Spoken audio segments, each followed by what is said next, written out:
Yeah? Hi, Jeremy Hello? speaking. Hey, how are you? No, they just said that you might have information because of your seniority. Matata Records. This is the head of the media Michael authority. McQuay again? It's time to go through the front door. That was just could not connect. Time to contact the South Sudanese government directly and to ask them what happened that day in Kaya. And it says it's calling, but it's not. And find out if they know that Chris was connected to a group of fighters and to Craig Lang. How do you get my number? I want to know. How do you get my number? How do you belong to which organization in the world? I belong to a media organisation in the United Kingdom called Tortoise. But as you can hear, these are not men who expect to be asked questions, and they certainly don't feel that they need to answer them.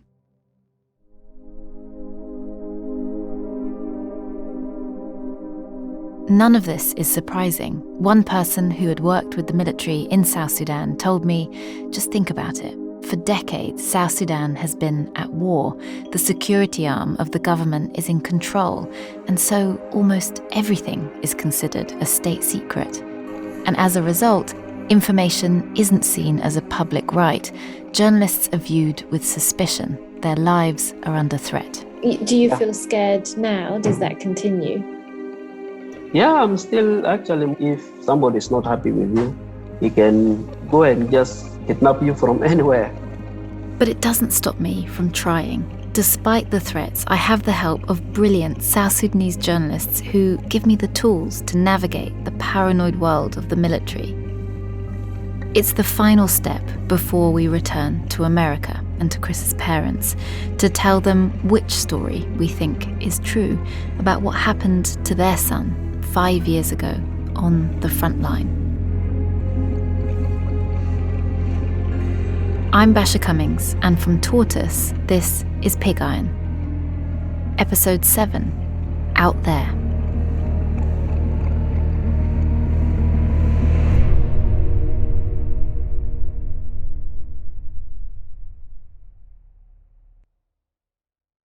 As we get started, we decide that Jeremy will focus on the rebels, as he already has an in with them, and I'll focus on the government, who might be more willing to answer questions from a journalist rather than a family member. And first, Jeremy manages to get hold of a former governor who met Chris. That's actually what I was going to ask you. Is there anybody on the government side who could help understand from the government side what happened?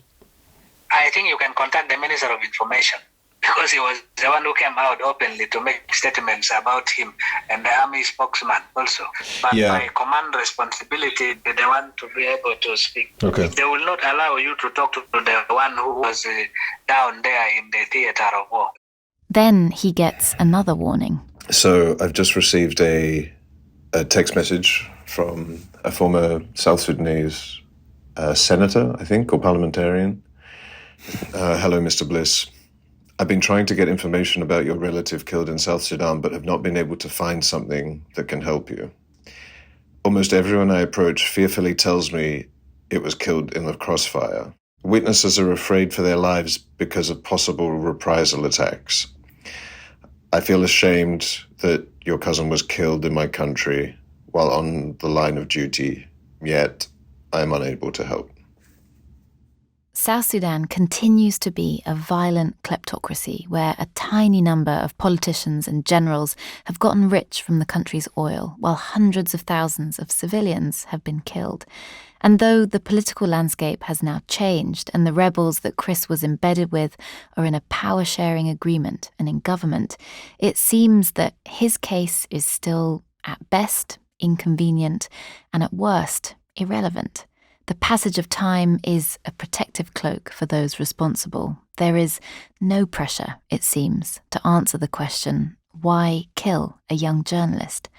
But I don't think that can be the end of it, in the same way that you can't answer the deaths or torture or exile of South Sudanese journalists with just a shrug. So it's time to apply some pressure.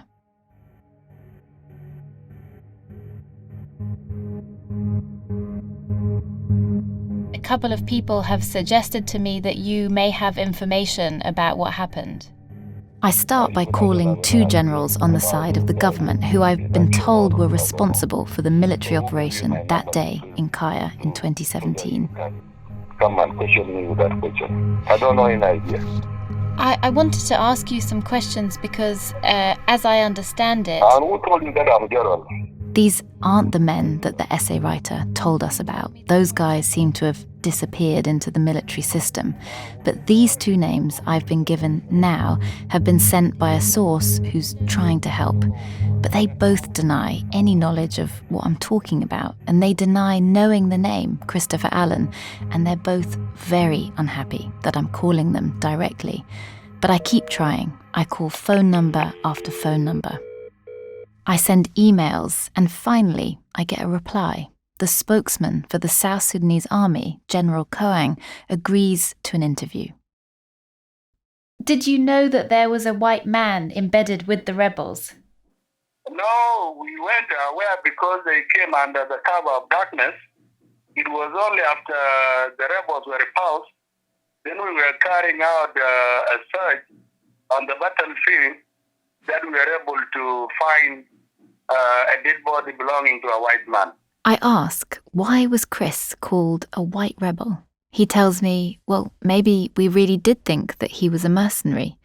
Okay, I say, but have you ever encountered white rebels, any mercenaries, joining them before? No.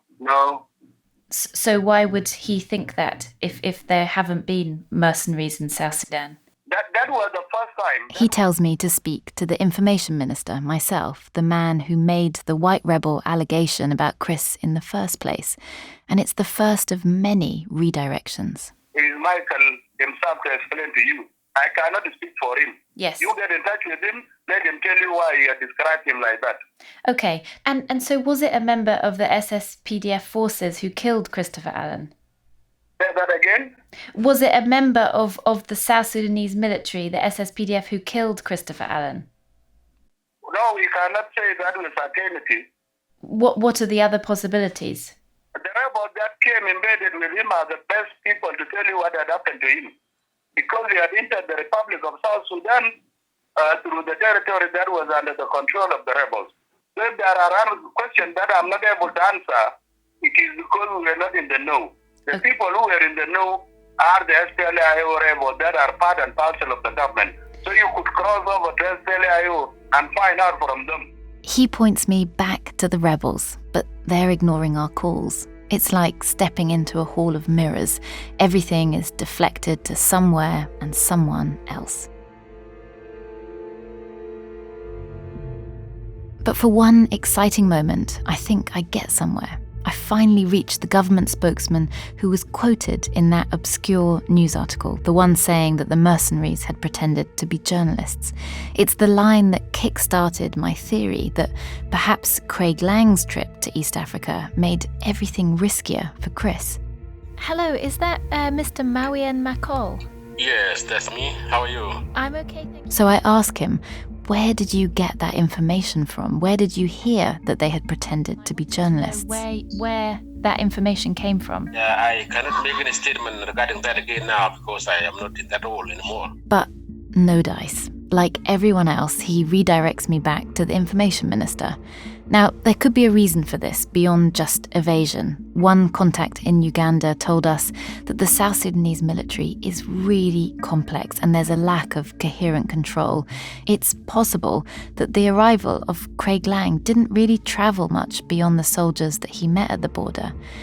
But it is infuriating, and it's what Chris's family has known for years, that when you bang on the doors of a state which has killed journalists and civilians without consequence for years, there's just no reason for anyone to open the door, let alone invite you inside.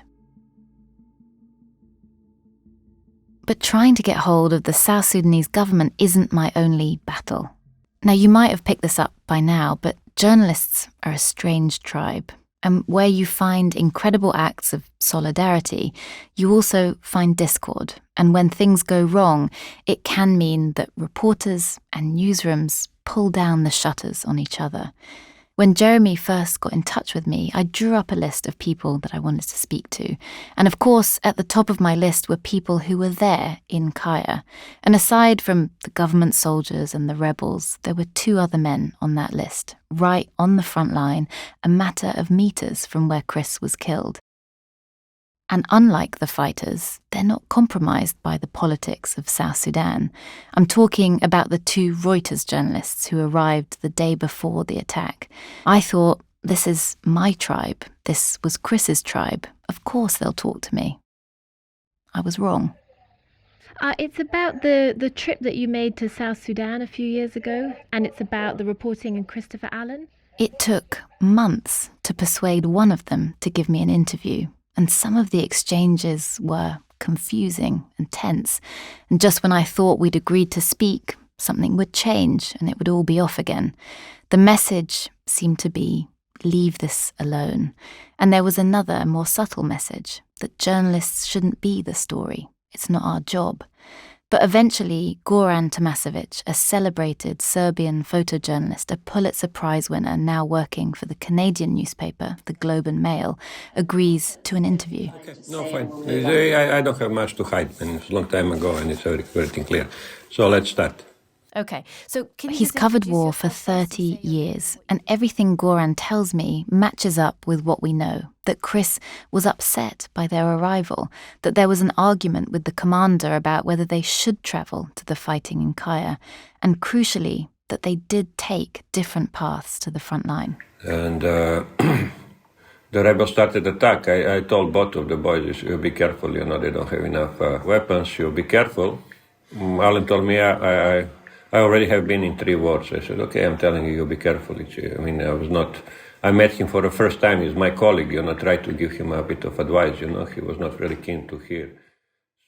Goran also confirms that all 3 journalists were wearing the red armbands to signal that they were with the rebels. And it's an important point because it was one of the key criticisms levelled at Chris, along with the fact that he wasn't wearing anything that identified him clearly as press and that he had no protective gear.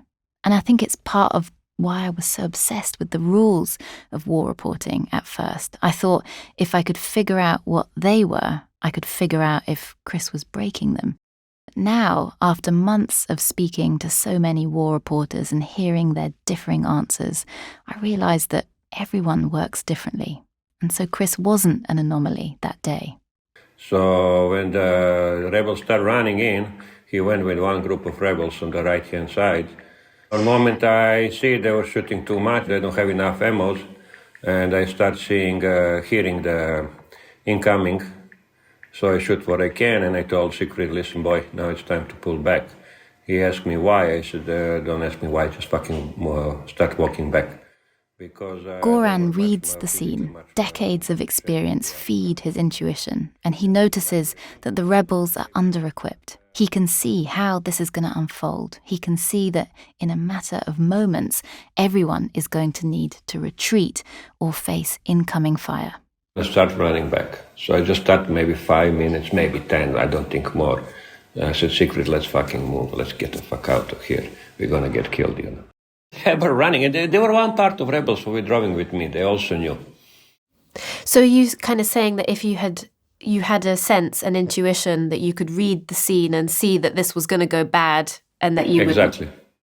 They reach the top of a hill. Goran asks one of the rebels, who looks visibly upset, about what's happened to Chris's group.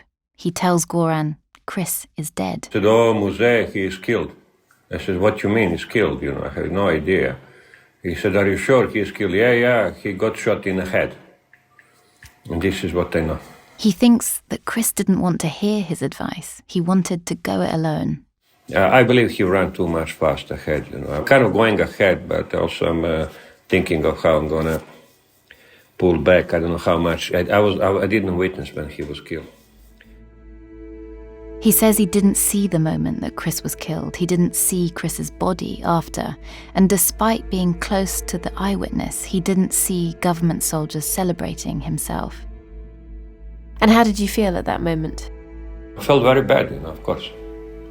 But there was no time to say, where is the body? Body was left behind. I was too far. We just proceeded.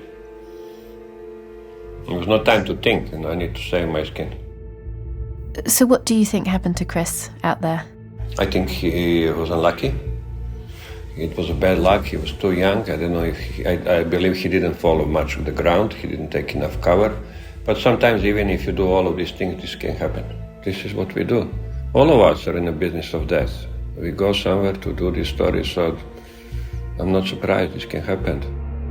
Part of Goran's reluctance to speak to me is because he thinks that this story has become warped by questions of whether Chris was killed deliberately. Journalists are killed all the time, he says. It's part of the job. If you're with some group, you're a target, and that's how it is. He's no stranger to the wastage of war. He's seen colleagues killed, and he's been shot himself. So it's not unusual. It's who play with the fire, burn fingers sometimes, But that's what we do. That's how it is, You want to do this job or not. There is always some risk. Did you see any of yourself when you were younger? Yeah, I was much worse than Chris in his age. No one could stop me. I didn't listen to anyone. I would just fucking go where is the fight. And I don't know why. Young blood, start boiling and you want to do pictures or you want to see. And you have people like this. I really feel sorry for that boy. I mean that. Chris didn't live long enough to perhaps learn to control his excitement or temper his adrenaline. He hadn't reported in enough wars to build up the intuition that could tell Goran to hang back. But he was trying to learn, failing sometimes, yes. But as Goran was telling me, luck is slippery. And if war is ruled by the dynamic of chaos, then sometimes the reckless survive and the experienced die. After Chris's death, Goran says it was clear that they were in danger. They needed to get to safety. Did you have an exit strategy? Yeah, run away in the bush. What else to do?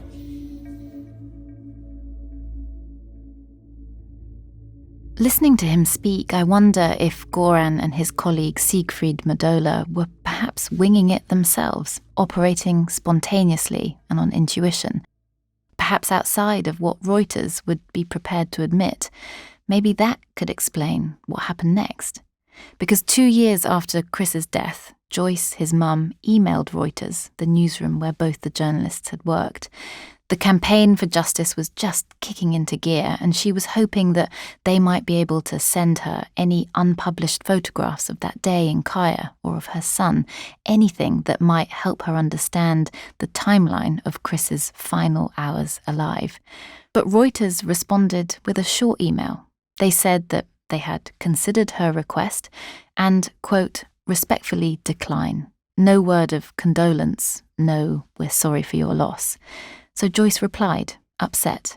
We wanted to share that we were dismayed to receive such a formal, uncaring and unsympathetic email from one of the world's leading news organizations in response to a request from the bereaved parents of a fellow reporter. She received no response. A month later, she forwarded the exchange to the Reuters editor-in-chief, imploring him to help. He replied to say he'd look into it. Joyce waited for more than a month again and then chased him. In his final response, the editor offered his condolences and told her there weren't any more images to show beyond the ones that had been published. If you needed an example of the shutters coming down, an exchange to say, freelancers, they're not our responsibility, well then, I think this is a good one. And other reporters could feel it in the air after Chris's death. One told me, I felt really sad at how everyone just kind of disowned him. As a freelancer as well, I felt really gutted that there's a system that just washes its hands of you and that no one was stepping up for his family. When I contacted Reuters, they sent back a short statement. They said that they had provided the help to Christopher Allen's family that they were able to, and said they wished to emphasize our enduring sadness over Chris's tragic death and his family's loss. It is an uneasy relationship between freelancers and newsrooms, and it continues. Just months ago in Ukraine, a filmmaker called Brent Renaud was killed in Irpin, outside Kyiv. He was a freelancer, but he had previously worked for the New York Times. He made documentaries for 20 years. During his career, he won a Peabody Award and 2 Columbia DuPont Awards. Brent was 50 years old. Soon after the news broke, the New York Times issued a statement from its deputy managing editor distancing the newspaper from his death. After a brief word of condolence, it read, "Early reports that he worked for the Times circulated because he was wearing a Times press badge that had been issued for an assignment many years ago." One reply on Twitter read, "A shameful response." I mean, first of all, Goran is an incredibly brave and talented photographer. And I think he's right. Sometimes it's luck. I mean, sometimes there is no reason. At each step in this investigation, I've continued to test this story and the ideas in it on reporters, and Lindsay Addario, a Pulitzer Prize-winning photojournalist, has thought a lot about the dynamics of war reporting. But there's a more personal connection, too. Beside a rocking chair tucked into a window alcove in Chris's parents' kitchen, Lindsay's book sits on the top of a pile that Joyce has been reading. In fact, Joyce told me that it's Lindsay's book, called It's What I Do, which helped her to make sense of what Chris wanted from life.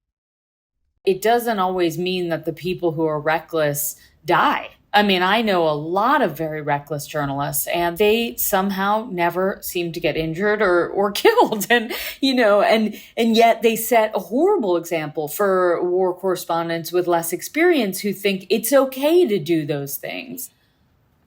I think, when I was kidnapped in Libya with 3 colleagues for the New York Times, I mean, there's no reason we should have survived that. I mean, there's just not, we were about to be executed, beaten, blindfolded, constant guns to our head, held, tied up at the front line while bullets and bombs sort of rained around us with absolutely no cover. I mean, there's no reason. And then Tim Hetherington and Chris Hondros were killed a month later. And so that is what destroyed me, is that, why did we live and they didn't? I could not understand. And I think sometimes, like Goran said, it's luck. Lindsay has reported from South Sudan. She knows the dynamics of that conflict. And so I tell her about our journey, about sifting truth. But it's not an easy process, for sure, because people also have their own versions of reality and people remember things differently.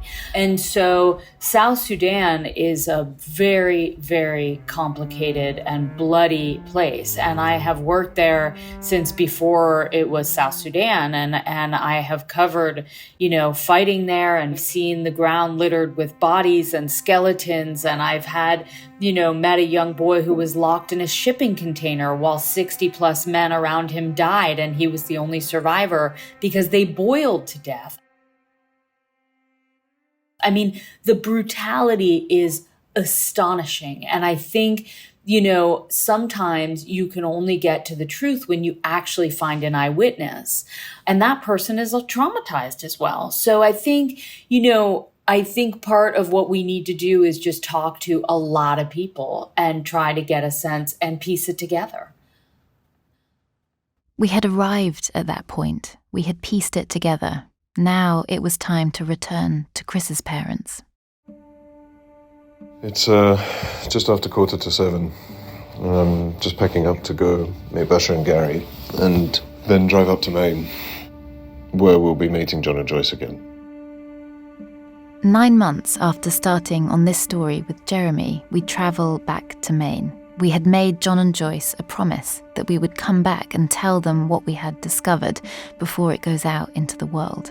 And I'm feeling anxious that they will ultimately not feel like this exposure of themselves, this whole process of doing the podcast, was worth the grief that they had to contend with again.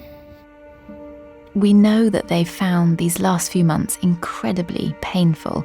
They've waited patiently as we travelled to interview people who'd seen their son in his final moments. But there's a reason that we didn't just jump on the phone after every conversation. I don't think that we can ethically recount everything we've been told.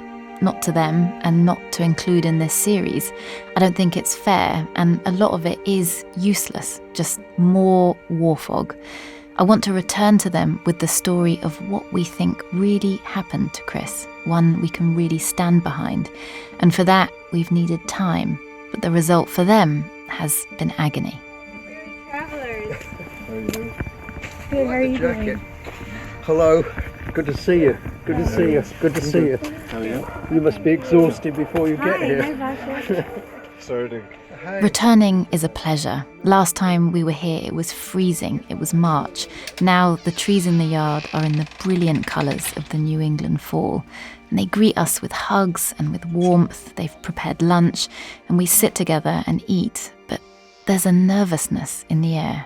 We all know why we're here. We're sitting opposite each other around the kitchen table. And after lunch, Joyce gets her notebook and her pen. John has pieces of paper and a pencil.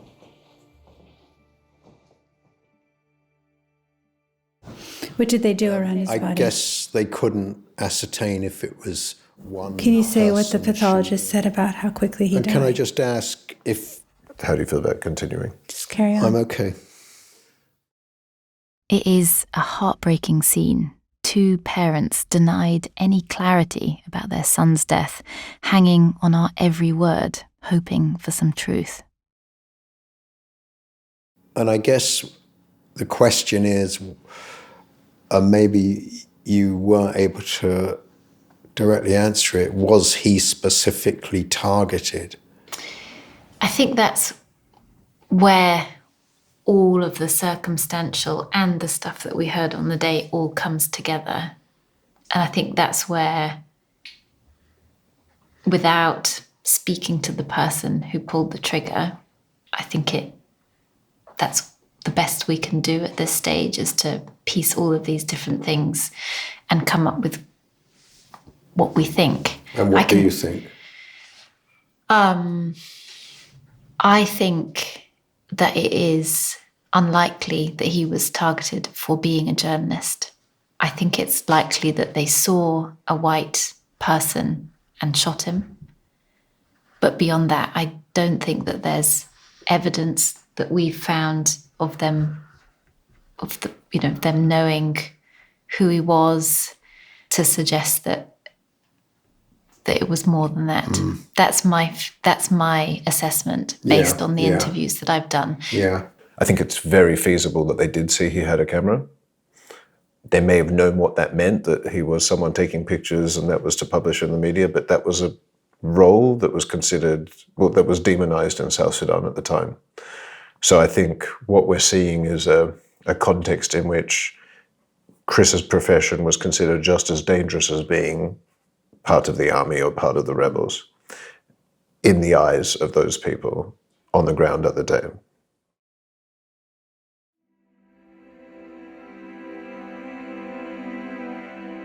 John and Joyce listen. They make notes. Intermittently, they hold hands. They comfort each other. But despite the pain of listening to us, just visitors to their nightmare, they don't lose their ability to see the situation. We discussed the complexity of the essay writer, and they could easily have felt outraged and frustrated, but they responded with compassion. There's a fluidity to truth that it bends, it's very pliable. And that's how I'm feeling about this character, that he might even believe that he's doing the right thing, and he might even believe that he's got some nugget to share that will make all the difference. But I think just as much as I thought the eyewitness believed that there was this cloud and that Chris went into the smoke and they rushed after him to help him, and people, it's almost like my fear about waiting so long to do this is that when do you start believing your imagined story as truth? We had sent John and Joyce the early finished episodes of this series to listen to before they went out to the public, to give them a chance to prepare themselves. And as the afternoon darkens outside and rain starts to fall, the conversation turns to the fighters and to Craig Lang. And it's where things become a bit more difficult, because this is about Chris and his friendships. It's more intimate. It's not about what happened to him. It's about the people he chose. It seemed you were trying to get Swampy to say that Chris and Craig were friends, and he wouldn't say it. So sometimes I felt like you were leading with, you're putting words in people's mouths. At least in the condensed version that we hear it, I'm sure there's. But I'm not the only one who's wondered about this relationship. I know when they came to my brother's house after Chris's death, there was an agent, 2 agents, but one was there definitely to investigate Chris's connection and wanted to clear certain things. When you say that it was definitely there, what makes you think that? Definitely there for that purpose. What? I think they wanted to know what we knew from memory. This all is, of course. What was his... Why was he there? They wanted to confirm that he was a journalist. Yeah, our gut feeling at the time was, are they checking out to see if he's a mercenary or not? I haven't been able to prove that the South Sudanese government connected Chris and Craig Lang. I haven't spoken to anyone who's said, we knew a guy called Chris Allen had pretended that they were journalists, and so we thought that he was pretending too. Given what John and Joyce had told me, that they thought that Chris had been investigated by the FBI, I went to them and to the State Department and the US embassies in Kenya and South Sudan to ask if they had connected him to the mercenaries and to Craig Lang. But their responses didn't answer my questions. And I sent Freedom of Information requests, which I've been told can't be answered before February 2025. But one former spook who worked with the FBI told me never underestimate quite how plodding these institutions are. So maybe it was all a dark coincidence, and I'm the only person to make the connection. And beyond what it all meant in South Sudan, maybe it's a relationship, Chris and Craig's, that only made sense to the 2 people in it. One that blurred the lines between source and friend, fellow adventurer and subject. Maybe this was Chris bleaching the film stock of his own life in the people he met and the places he went. I mean, what I would say for me is that we hope that the end result of this is helpful. It's been agony, absolute agony for me. It's been more than we thought, I think. We feel dragged through the dirt like crazy, and we couldn't have anticipated that, and that's not anything you're doing, but the experience on this side has been agony. I think, correct me if I'm wrong, but I thought sometimes, well, perhaps we shouldn't have done this. And your brother said, what are you doing this for? After this episode 2, my brother jumped up and said, his tears are coming down my eyes. What the fuck are you doing this for? So certainly that question sits, and who knows what you're going to end up saying about Chris and where this all goes. But we did feel like we were giving you Chris on a platter when we said yes. And there were risks involved, and if it doesn't lead to some kind of accountability and justice, I think we will have put ourselves through agony for 9 months. And what if the end result is understanding Chris? That more people understand who he was, what he cared about, why he went to war. Would that make it worth it? I think, and when your brother asked that question, I said, well, something like, God forbid anything bad would happen to his daughter.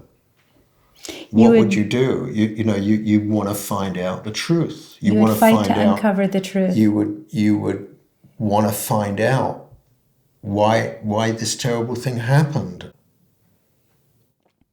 It's a scene that's hard for me to convey, how intimate and close it all feels, and yet how sharp it is at the edges. And so they ask, if it's cost us this much, what has it cost you? Was this just a job? And I can see that for you both, that's not what you signed up for. But that for me is where the power is as a journalist, is that I think his story has meaning. It has enormous meaning to me.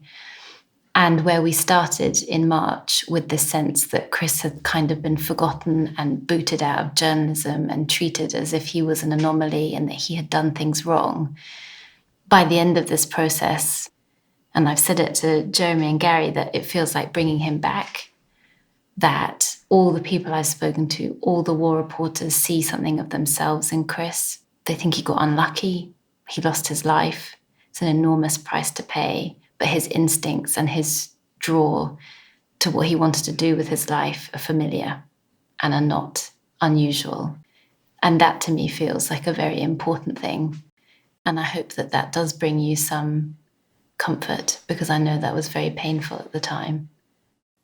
It's been really complicated for me as well, because I've gone through all of these questions in my mind constantly about like why I'm doing it, who I am to do it, why should I be the person to do it, all these things. And as with many answers in this process, it's sometimes the answer is that no one else was doing it, so that was why. But I think it's good, ultimately, that I did. Absolutely. The thing that went through my mind a lot when we embarked on it is that Chris would have been like mortified at being the focus of this. But now with what it is, my read is that actually he'd be pretty into it. Do you think he would have liked it? I think because, as I understand him, he loved to delve into people's stories, and you're delving into his. I think he would not appreciate the entertainment factor. But I think he would love that there's a truth that's being exposed that might make a difference. Do you think he would have? I think he would have come round to it. Yeah, he would not. Somehow. He would have. So it does attract him. I think it would have attracted him, but his name kind of lives on.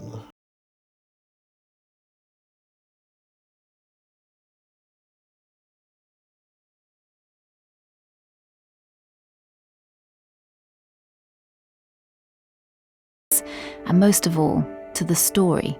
It's Chris's whole theory of reporting, about getting as close as possible.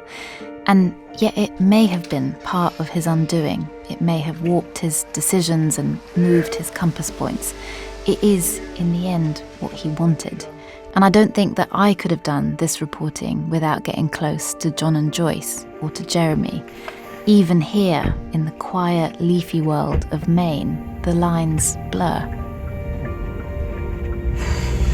God. They're just so wonderful. You okay? Yeah, I feel okay. You? Yeah, I mean, I feel like the last time we left, it's like just shattering how nice they are and how cruel it all is. After we get back from Maine and we're finishing this final episode of the series, a South Sudanese reporter sends me a text. It's an audio file and a news article. It's a recording of Michael Makwei, South Sudan's information minister, the man who originally called Chris a white rebel. And ironically, he's speaking on International Day to End Impunity for Crimes Against Journalists. And he brings up Chris. When the journalists decided to go to join the rebels, who decided to attack Kaya, because he wanted to take the photo of the rebels overtaking Kaya, capturing Kaya. And in the course of doing that, he lost his life. This man had entered South Sudan illegally in the first place. He is a rebel, and this is why I declared, and that you may be clear of that statement we are said. I said we have killed a white rebel. Yes. Because he was killed on the side of the rebels. So he was a rebel. 5 years since he originally made the claim, he repeats almost exactly the same line. We killed a white rebel. Yes, because he was killed on the side of the rebels, so he was a rebel.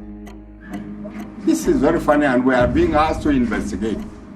Whom do we investigate now? Or do we investigate the then rebels who are now, with whom we have reached an agreement and we are now in the same government? Should we start investigating them now? Because I'm seeing that issue coming up every now and then.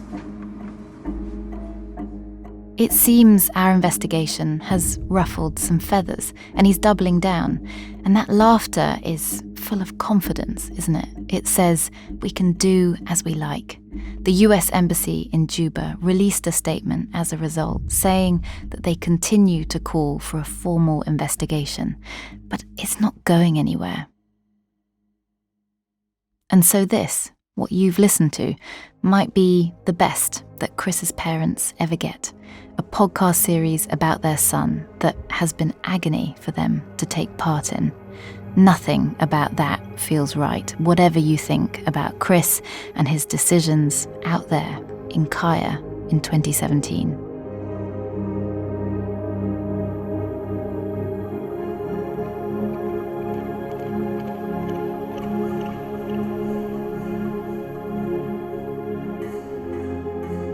If I started this investigation thinking that Chris was an anomaly, a bad example, well, my thinking has changed. Joyce, Chris's mum, asked me at her kitchen table, "What has this meant for you?" And I garbled some response to her because I was overwhelmed by the moment. But I've thought about it a lot. I think I've become a more compassionate reporter in the last few months, more willing to accept the reality of being in the world, more accepting of the chaos and the complexity of being out there, and accepting that it feeds reporting as much as it might tip it off course.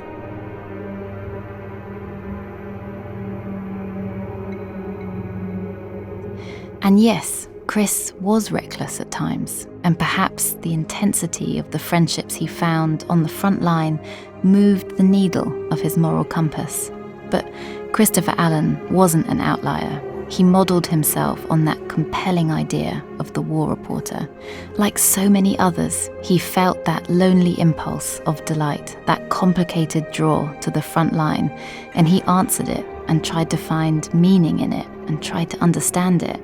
And he did it all imperfectly in a moment when journalism itself was vulnerable, stretched, staggering, when the cash had dried up but the demand hadn't, and the situation remains much the same as war has returned to the east. But I'll finish with a word from Chris, from his journals in Ukraine. I read it as his calculation for a life lived deeply. This is no stage play without consequences, but a life lived fully conscious of the consequences which may come with our decisions. This is part of what it truly means to choose, and therefore to live.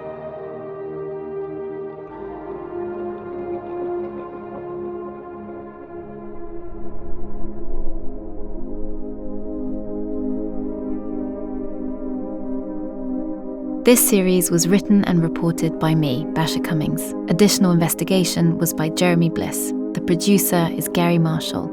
Additional reporting and editing by Xavier Greenwood. Additional editing by David Taylor. The sound design is by Carla Patella, with original theme by Tom Kinsella. With thanks to Charlotte Alfred, the Association for Media Development in South Sudan and Juma Peter, the Union of Journalists of South Sudan, and Rebecca Vincent of Reporters Without Borders. The executive producer is Kerry Thomas.